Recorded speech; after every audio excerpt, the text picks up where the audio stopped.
Sound like they're working. We're live.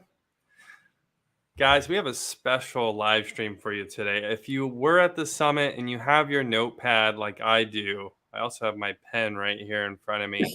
You might want to get it out to take some notes because Christian and I are going to talk about AEP 2024. It's right around the corner. I feel like a lot of you are sleeping on it already. That's kind of the vibe I'm getting, if I'm being honest. AHIP is out. Blackout dates for contracting for most carriers have already passed. We are officially in the end game. We As are. We are. and yeah, Christian, tell me what you're seeing. Tell me your thoughts off the top of your head. AEP 2024. What's going on? When you asked me to, if I thought we should do a live stream and talk about AEP 2024, I was so ready for it because I did a training this morning about AEP prep work, and I went into a ton of detail with my university students and our agents about what my mindset is, what my mentality is, what we're going to be spending money on, what we're going to be really focusing on. I think that AEP 2024 to me is going to be similar to last year's AEP from the standpoint that we have new rules kicking in 10-1. Right. So last AEP, we had the call recording rules kicking in. Right. This year, we have the 48-hour scope kicking in 10-1. And amongst some other things. But no, I have so much I want to say about, I have so much to talk about with this. I have so much I want to say, but I don't want to hijack the whole thing. So I'm going to let you guide us. I'm going to let you guide us. Yeah, please don't hijack this whole live stream. That would be terrible for our viewers. I do. So I got a chance to talk to a major FMO. Was that just last week? Man, the days are starting to blur together. So I think the 48-hour rule is an interesting thing to touch on because what's kind of happened with the rule change. So again, guys, Christian and I had an emergency podcast as soon as final rule dropped. Yes. We already kind of tore that apart in April when that happened. There's been a couple of things that have happened since then. The clarification on the 48-hour rule, if it's an inbound call that's classified as a walk-in. Some of you were happy about that. Some of you were really angry about that. I believe in our original live stream, I actually basically said something like that was going to happen because previously the major call centers got a hall pass. A lot of you had the pitchforks out and were like, down with the call centers. We're taking them out. Yeah. I am so sorry that didn't happen and your fantasy, didn't go through there. But I think the key is, like Christian said, when he's talking about prep work and getting ready, like how are you going to be successful regardless of what the compliance changes look like? So let's start with the 48-hour rule. I think that's a great place to start because that is going to be a big change for a lot of you. If you're a veteran like Christian over here, if you look at him, this is just a grizzled, gnarly veteran over here. Look at him. You ever see that picture of, Bryan Cranston and Malcolm in the Middle, and then Walter White right next to it? Like that literally is the transformation. If I showed you guys a picture of me at the beginning, I was a beautiful, I was a beautiful 16-year-old looking, potential Mormon boy, Mormon missionary. And now look at me. And now look at him, a heathen, if I've ever seen one. Guys, Christian's a veteran, and he knows what the 48-hour rule is all about and how to be successful with the 48-hour rule. So, I honestly think for face-to-face agents, it's a really simple pivot in the sense that if you're setting appointments, whether you have an appointment setter or someone's setting appointments for you, or you have inbound calls that are being, set as appointments, which again, technically an inbound call, you don't even have to worry about the 48-hour rule. But, our process at Lead Heroes, if we're setting any type of appointment, we typically set it for 24 to 48 hours out. So in my head, I'm thinking, okay, literally you're just having to push that one extra day. So, and I would be telling my appointment setter like, hey, we can't do this 1 to 2 days. It has to be 2 to 3 days. Boom. Super simple change. And then again, based on my understanding, non-licensed representatives can get that scope of appointment filled out. So your appointment setter can actually get that scope done. So when you're having the appointment, you guys, nothing has changed at all from your previous engagements before this rule change happened. The appointment took 2 to 3 days before you got to sit down with them. You already got the scope signed by the appointment setter. I mean, in my mind, it's really that easy for face-to-face agents. Christian, 48-hour rule. Talk to us. What do you think? So I agree with you. I pretty much echoed that sentiment on my call this morning. That I feel. So what I said on my call this morning, I'll repeat. I feel like the people that are going to be the most impacted negatively are the people that are doing 100% telesales on an outbound call basis, in my opinion. Right? Sure. Like, so if you are getting inbound calls, you pretty much are in the home free. If so if you're doing any kind of marketing or advertising that's driving inbound calls to you, maybe to an office or anything like that, you're good. If you can, the more traffic you can drive to an office, if you have an office, that is good because of walk-in visits being exempt of the rule as well. So I think, and again, like what you said, the face-to-face agents are probably going to come out smelling like a rose. We're actually going to be pivoting more this AEP back into doing more face-to-face seminars, things like that, than we have in 5 or 6 years, I would probably estimate. Like, we were transitioning into telesales. Now we're trying to transition away from that because I feel like because of the new regulations, you're so much heavier regulated as a telesales agent than ever before. And particularly if you are one that's buying leads and using them to make outbound calls and trying to do a telesales appointment, that right there, that little, sliver of people that are doing 100% telesales on an outbound call basis, those are the ones that are going to feel the squeeze the most, in my opinion. Yeah, I think you're right. And now, one thing I think is worth noting now, as you're talking about doing more seminars, those rules changed too. Correct. So talk about that. Talk about seminar rule changes. Yeah. So the biggest thing with the seminar rule changes, and there's a few things, but the thing that's the most important to me is that you can no longer collect a scope of appointment at the seminar. You can previously you could collect a scope and a permission to contact, and then get in touch and schedule an appointment. Now you can't do that with the scope, but in my mind, you can still get the permission to contact form, and I would so much rather have that than the scope. My thought process is, even if you have to get the scope 48 hours previously, they already have an incredibly intimate experience with you, your business, your brand.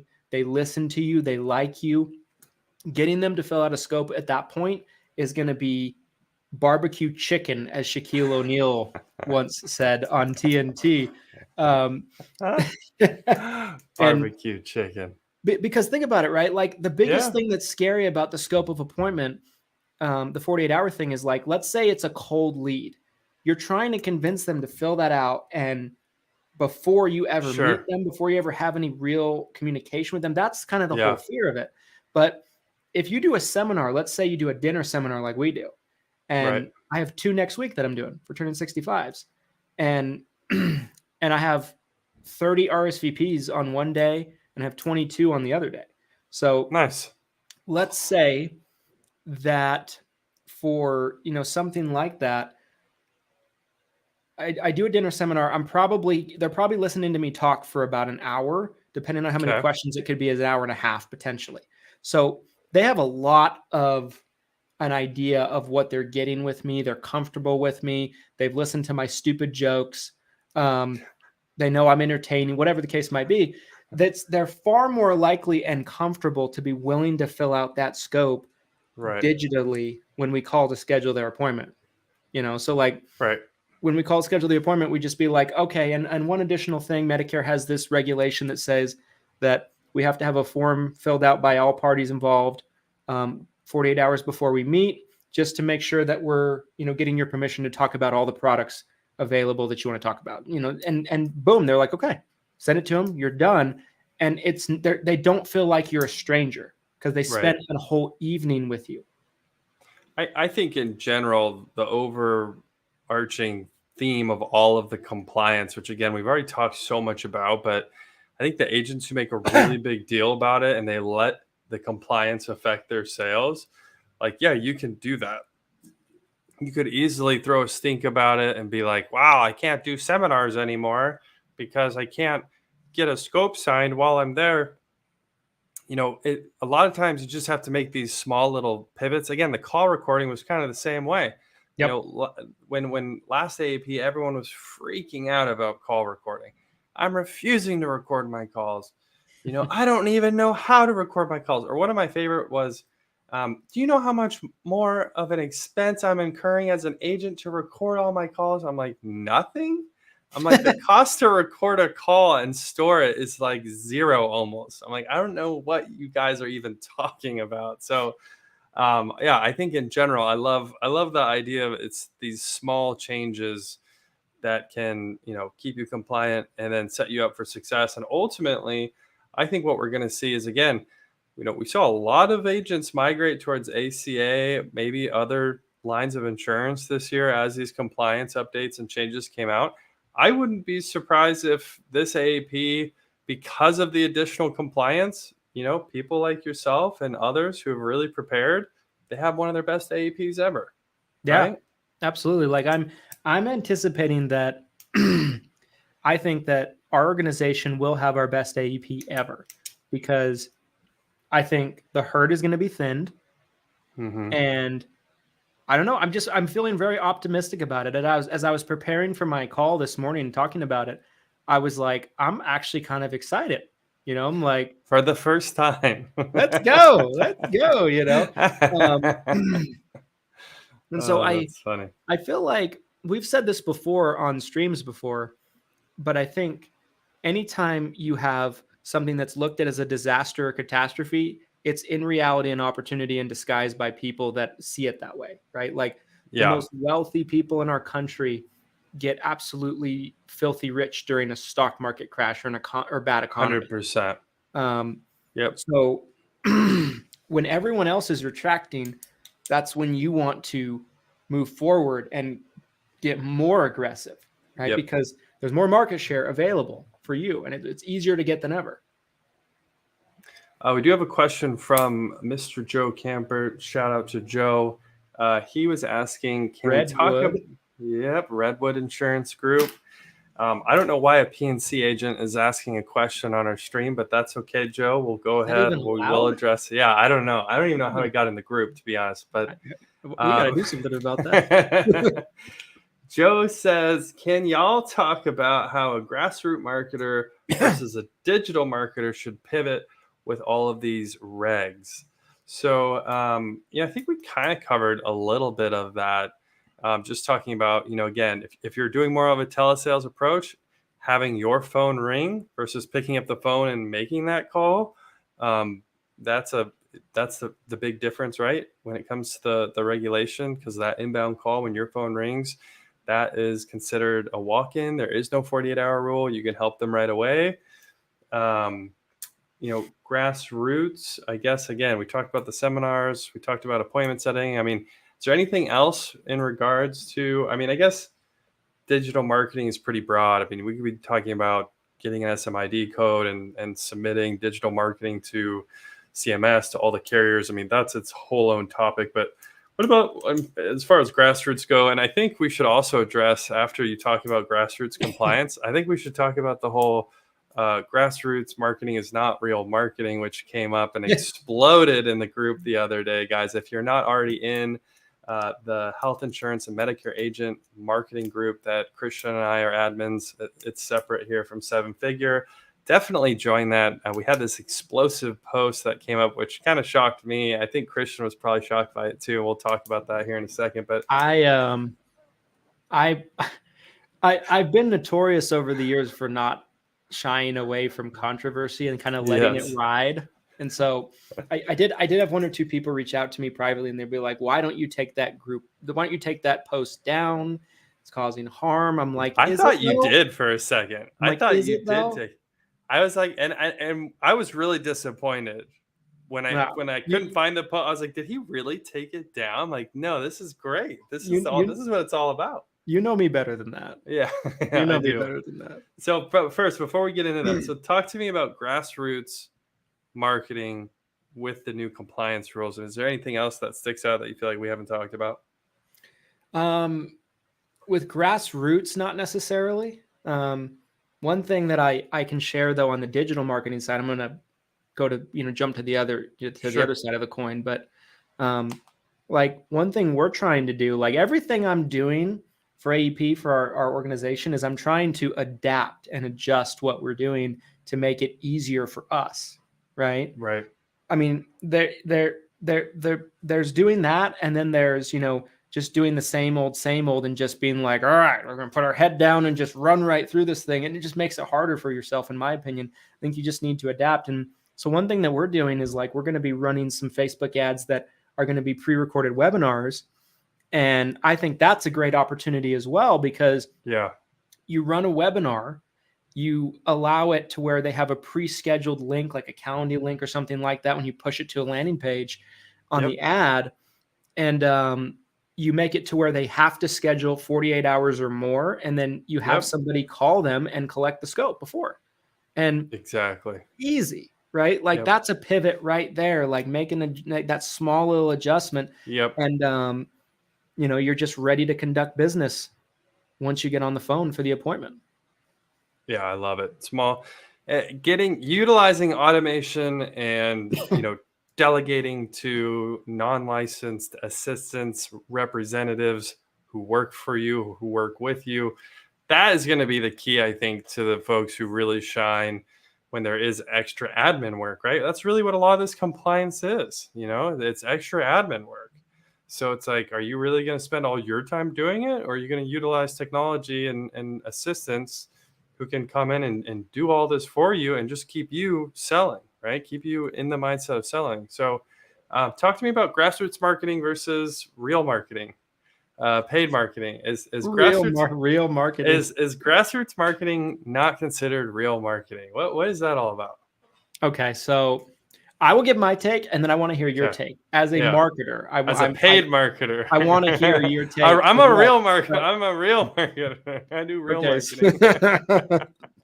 I'm a real boy. I'm a real boy.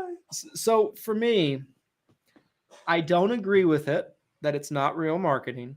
I think it's a type of marketing, as I think you said in your comment.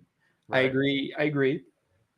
Hey, don't give away. Don't give it away, dude. Come on. Maybe I don't agree. Why are you selling me out here? But I definitely think though that it's a type of marketing. Does it have its limitation and its ability to scale? Sure, there's some truth in that. I think and here's the reason. I think what the message was with that is, when you're doing grassroots marketing, and first off, what is the definition of grassroots marketing? Is a seminar grassroots marketing? Not to me. Not to me. Like did you have to spend money to get people there? Or is it like I think the difference, in my opinion, was money spent doing the marketing or not? Yes. Isn't that the line? Isn't that that's the grassroots versus quote unquote real marketing? I think some people think about grassroots and they think anything they're doing out in face-to-face verticals. If that's the case, you could buy a batch of leads from Glenn and call them and go to their houses. Is that grassroots marketing? No, of course not. And so to me, when I think about grassroots marketing, I'm thinking about doing trading time for exposure with clients. You're doing the ground and pound kind of stuff. You're sitting at booths, you are doing Medicare 101s at senior centers. And comment again from someone on the stream here. Amber Walker says money is still spent with grassroots. So according to Amber, in my opinion, I see grassroots as, well, I guess she is kind of like for example. I mean, let me give an example, right? Okay, like when I lived in Florida, I used to go to 55 and up communities and I do rock painting events. I've talked about it before. I would buy garden rocks and paints from Lowe's, and that's what I would buy. I spent like $25. I guess technically speaking, I spent money, but would I spend more doing that or even close to what I would on a lead? Right. I would say probably the answer to that would be no. So, like, I'm not saying you spend no money with grassroots. I think you do spend some money. It's 90% less than paid marketing. It's going to be more based off of the efforts of you being out and pounding the pavement more than it is paying. I think to me that's the difference. Like the door hanger. In my mind, I'm thinking about like if you printed out a bunch of door hangers, right? You had to spend money to print out a door hanger that says like, hi, I'm Glenn, I'm an agent. And maybe you're knocking on doors and maybe sometimes you don't hand it out. Sometimes maybe you're just leaving it on the door. Like I do think that there could be some small monies involved, but I think the clarity is, it's 90% sweat equity goes into grassroots marketing. Paid marketing is really the opposite of it. I mean, I pitch people paid marketing all the time, right? And the pitch is, let's flip the script. Instead of spending 80% of your time prospecting, spend 80% of your time selling, right? That's the whole goal when you start to buy leads and you start to get into that paid marketing space, right? Yeah, for sure. And that's my viewpoint on it. So like I wouldn't put a seminar in that category. So like when I think about grassroots, I think about it's only based off of how many people you yourself can stand in front of and shake hands with and kiss babies with, like sitting at a flea market, at a table at a flea market. That's grassroots marketing.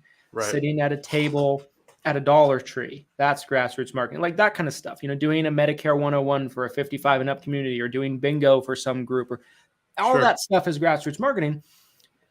The scale of it is limited from the standpoint of there's only so many hours in the day. There's only one you. And whereas paid advertising, you can reach unlimited amount of people if you're willing to pay to play. And that's what I feel like the argument was. And I don't think it's completely wrong. I think that I disagree from the standpoint that grassroots marketing is not real marketing. I would call it a type of marketing. I think it's very effective for several people.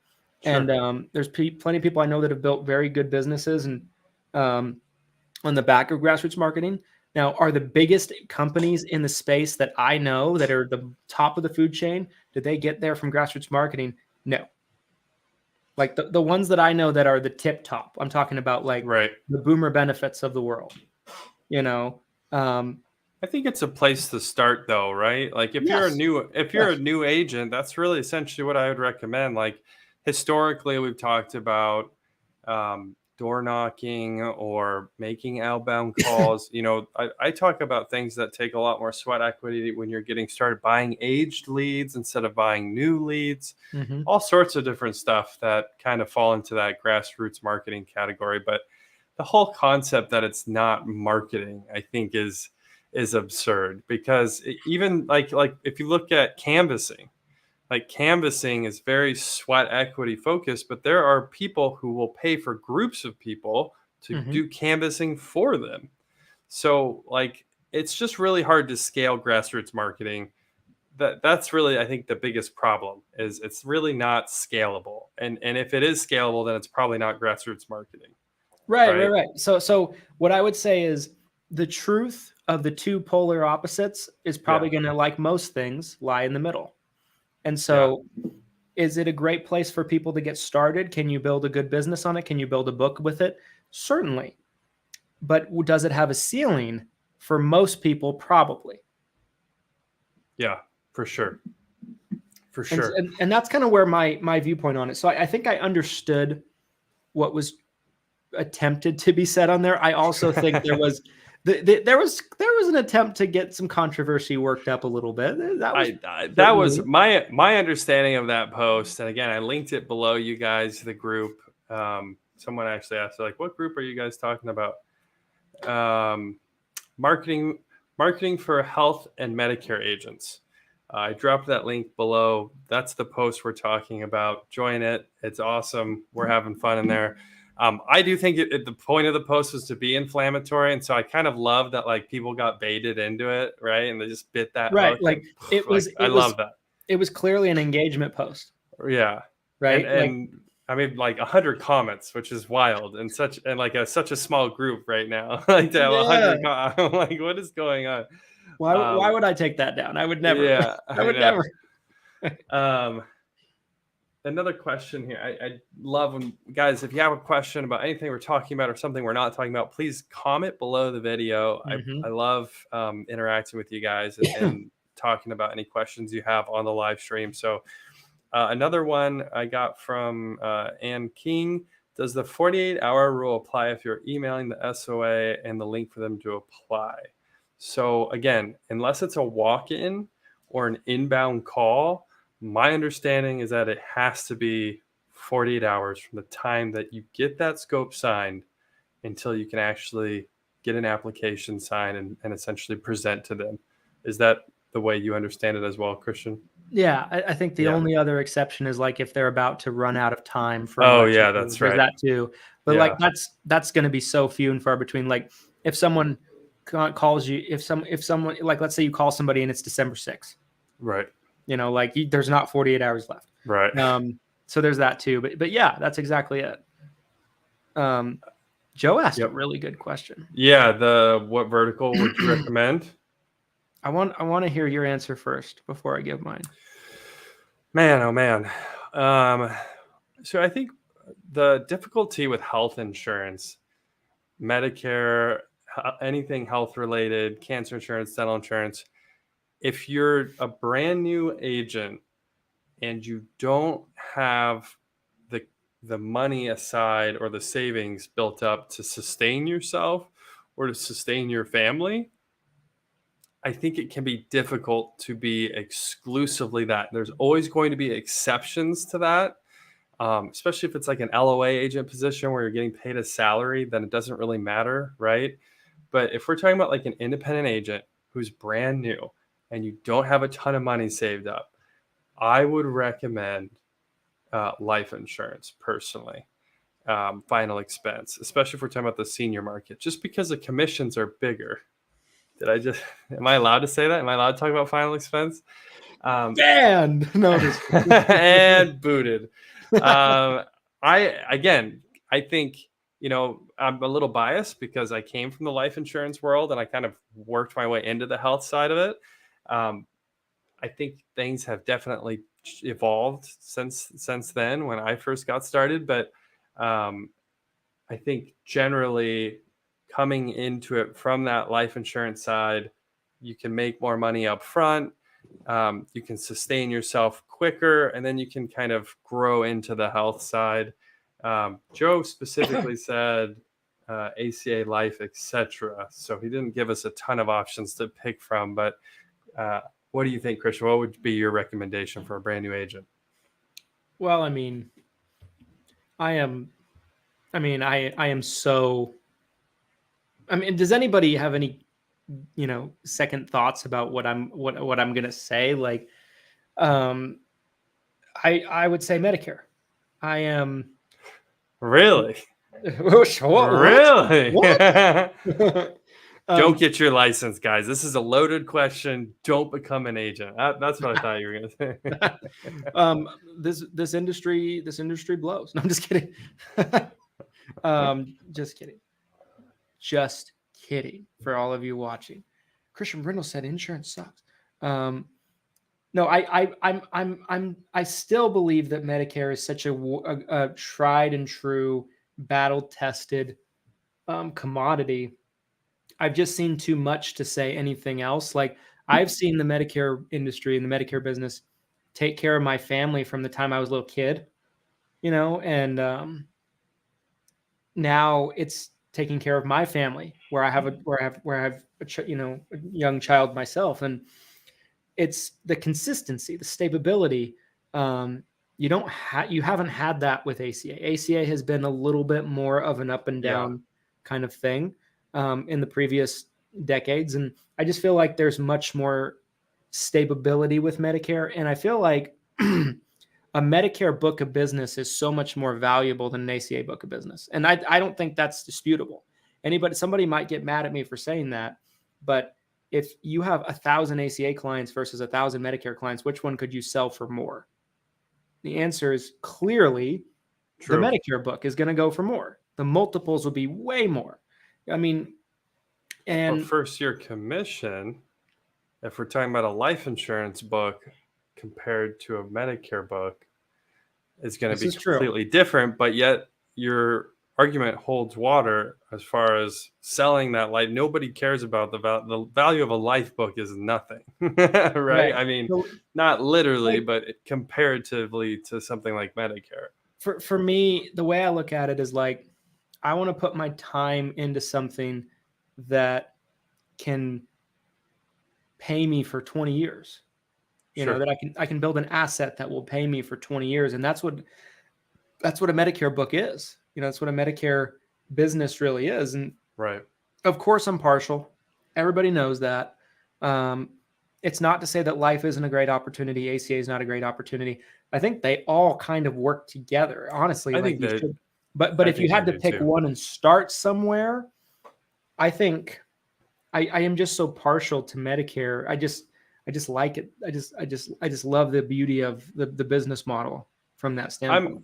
I'm a huge fan of an agent, especially a newer agent, like doing one thing, getting good at one thing before you try to do everything. But the longer you're in the industry, I feel like the less clear it is. Like it's more meshed at this point. And I think Christian was kind of saying the same thing right there is I see the ability to talk about final expense. Like maybe you sell someone a final expense policy in April, and then you're following up with them about what they're doing for AEP in October. So I see it as so much more of an integrated solution. But again, as a brand new agent, you really do need to pick one thing to start. Yes. You really can't tackle all of it. If you try to learn life and get good at selling life and MedSup and Medicare Advantage, and I want to learn how to sell some of these ancillary products like cancer insurance, dental insurance, you're going to drive yourself nuts and you won't be good at any of it. You won't really understand any of it. So, who would have thought? Christian said Medicare. That's insane. I want to respect your time, but I have one other big topic I want to get into before we wrap up here. And that is, I want to talk about co-op money. I mentioned this I did a little live stream earlier today. The audio wasn't great, so I apologize, you guys. But what we saw last year, not specifically saying everyone hit Christian up for co-op money, but I hear he's dealing out big dollars, so get him in the DMs. But we saw last year across the board from most major IMOs, FMOs, even at the carrier level, seemed like co-op money for AEP was late being distributed. I heard it from tons of agents. Do you think we're going to see the same thing happen this year? Is it going to be moved almost more into like a reimbursement model, right? Is that kind of where we're going with this? Is it going to be like, hey, you're going to get marketing dollars in January, based on production or retention, right? Retention's obviously a huge thing that the carriers and the IMOs and FMOs and all the big players are talking about. What do you have to say or want to say or are you willing to say on record here about co-op money going into 2024 AEP? And that's, man, that face. I love how uncomfortable he is. Guys, I'm doing my job. Let me tell you.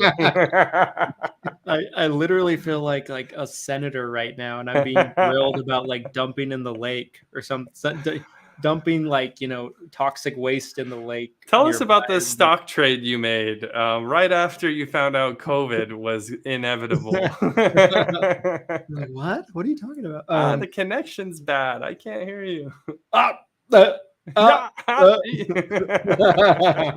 Okay, so I'll be serious for a second. So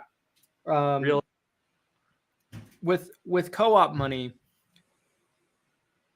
the smoke has kind of cleared on kind of what happened last year. So every source that I possibly have, whether it be connections with carriers, IMOs, FMOs, co-op money, marketing money was changed pretty dramatically last year, pretty late into the game in how it was being distributed, mostly from the carriers. So the carriers were cutting the amounts of upfront co-op money they were willing to provide, and really kind of tightening the screws on it. Now, why were they doing that? Let's kind of dissect the model of co-op money the years prior, right? 2021, 20, 19, 18. There were companies that were doing national co-op money distributed through FMOs, right? And what was happening was there was an expectation for enrollments for a certain dollar amount. With most companies, it's for every $100 they spend, they want to see an app in exchange, right? Right. And it could vary, depending on the carrier, that kind of thing. But there was really no accountability from the carriers to the FMOs or the agents themselves on certain levels of production. So what was happening? Well, there were certain carriers, and I can't say any names, so I'm going to try to dance around this best I can in terms of companies. But there were certain carriers that just weren't doing marketing money like that, and if they were doing it in very short supply. So the companies that were doing it a ton, it was such a broken model because they could give agent X, let's say, $3,000 for co-op, and that agent could go write it with this other carrier that didn't give them a penny in co-op. Sure. And the FMOs didn't care necessarily because they're getting the production either way. Right. Because let's say both companies are under the FMO. And so they're just like, we're taking carrier X's money and distributing it out, and it's driving revenue for us, the FMO, and we don't care who. The carriers kind of took them a while to really figure out what was actually happening. And it wasn't really directly resulting in enrollments for the carrier that was funding the money. And so what ended up happening was the carriers last AEP, kind of across the board, a lot of them cut what the budgets they were willing to front pretty substantially by probably about 75-80% is what I'm under an impression of. And so what ended up happening was the carriers that were doing the co-op money, for the most part, they want to put it on the back end for that 80% that it was cut on. So they're still willing to do it, but they want to reward enrollments on the back end. So like you said, it's a marketing dollar reimbursement instead of a fronted amount. So it's like, we'll reward you once you do the app, not beforehand. And there was so much retention's got to be a huge part of this too. Like part of it was, I do agree with you. I think part of it was an oversight, people getting money and not being held accountable. I do think that was part of it. But and one more thing I want to throw in there, and then I'll let you go. I'm sorry, but let me cut you off. But how many people do you know in the space, and that I know in the space, that were overseeing, let's say, 50 agents, and they would take a large amount of co-op money and give it to no one and just pocket it? That was happening. That was a real thing. It still happens. Still happens. I see that happen all the time. How many agents will take co-op money and just keep it and not even buy marketing? That happens all the time too. Buy a Ferrari. I think, well, thank you, carriers who will not be mentioned for the new Ferrari. But I think the biggest problem from what I was hearing, like Medicarians last year, not this Medicarians, but the previous Medicarians, it seemed like everyone was talking about retention in the sense that there was so much attrition happening that even if a carrier was getting the applications they wanted with the money they were spending, they were losing those applications so fast, 3, 6, 9, 12 months down the road, that I think they took a look at the accounting and they were like, oh my gosh, we're spending all this money to acquire the business and we're getting it in the short term, but then in the medium term, whatever the time period is, I don't know what they looked at. Maybe it was at the end of AEP when everything's being issued, because obviously sometimes these folks will enroll in October and then they switch before AEP is even up. So I don't know if I'm guessing it was the 12-month window. I think that's a lot of times what the bigger players are looking at is, after 12 months, do we still have this person on the books? And I think that's where they really started to shift and are like, we're going to pay this more on the back end. So all of that being said, do you feel like there's going to be more changes, or is it going to be more of the same moving forward with co-op money and marketing dollars as far as distribution goes? Well, I feel like we've had a year basically since the changes took place to kind of adjust and kind of see, and for it to be more of the norm. So I think the FMOs are definitely more prepared for it. It was kind of sprung last year. I mean, like, let's say an FMO is fronting you money, right? What most people don't realize is there's a very good likelihood that's not money from the carrier. That's money out of the FMO's pocket. Sure. Yeah. And they're getting reimbursed on every app you do. So let's say you commit to 100 apps and they give you X amount of money and you give them 90. The 10 that you're short on, the FMO is just basically out of pocket. Because with it being a mostly on the back end deal, right? Because I would say 80, the budgets are 20% of what they were years ago now because of these changes on what's being fronted. Sure. When they front you, it's coming out of their own pocket. And if you don't deliver, they're not getting reimbursed what they fronted you, and they're getting screwed. Yeah. So they're like, why would they be jumping up and down for joy for that? Right? Like, FMOs are not carriers, guys. Yeah. Carriers can afford to lose money more than an FMO can. Neither one of them want to lose money, but FMOs are not carriers. Right? Like, if you are running an FMO, you have 1,000 agents. Let's say you have like, a couple $1 million a year in revenue. Maybe you have, $5 to $10 million in revenue. You're comparing them to an organization that's doing $50 billion a year in revenue, $100 billion a year in revenue. And they came to the conclusion that they couldn't afford the losses. So the FMOs don't want to step into those shoes and fill that role. Yeah. And so, like, take those L's. The reason why you're seeing the pinches is because if marketing money is distributed in this current model, the way it is right now, with it being on a back-end reimbursement system, if apps are promised, money is fronted, and the apps don't get delivered, somebody's feet's getting held to the fire. Somebody's left holding that bag for sure. Yes. Yeah. And so it's just, it's very different. It's very different.